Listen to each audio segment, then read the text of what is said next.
Nancy Hill and Bill Konigsberg set the tone early about what we're here to talk about and actually challenge the industry to have these conversations about diversity, about culture, and about pre-work and how's our ecosystem. I mean, these conferences are about getting everybody in the system together and talking about how do we make it better. And so I think Bill and Nancy absolutely hit it. I just left Carolyn Everson from Facebook, and she was absolutely wonderful and got today off to a great start. So yesterday was a strong first day, and we're off to a good start here on the second day. Give us some of your perspective on kind of perhaps some parallels, and I'm sure there are, between what's going on in the primaries and this whole election cycle, and sort of what implications it might have or corollaries with the marketing business. Well, you know, it's interesting in that you have a candidate on the Republican side that has spent $0, next to nothing, in traditional advertising, and you've had an entire institution that has been spending a lot to try to stop him, only to make him stronger. And I think that what you're seeing in this election cycle, especially on the Republican side, is that they have lost the connection with their consumer.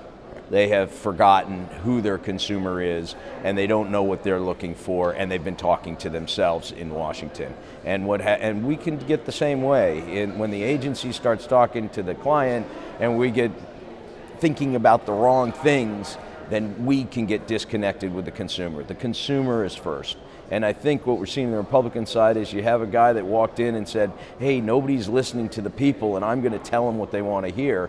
And we in the marketing side, we always have to put the consumer first, because that is our job, is how do we connect with the consumer. And if we're not listening to them, and we have more tools today than ever to be able to listen to the consumer, and that's our job. We've got to put the consumer first.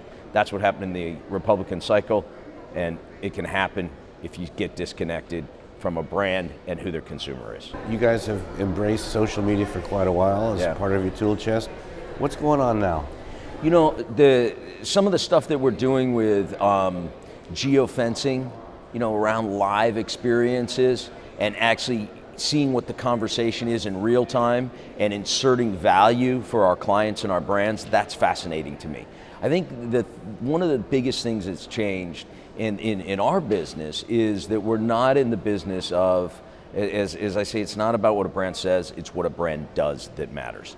Which means that our business is creating utility for the consumer. It's not about creating message for the consumer. And if we can do that through listening and inserting the brand to make an experience better, whether it's in the grocery aisle or whether it's at a sporting event or whether it's at a music event, then you're creating the brand engagement that we're looking for. And that's the part that's really interesting to me.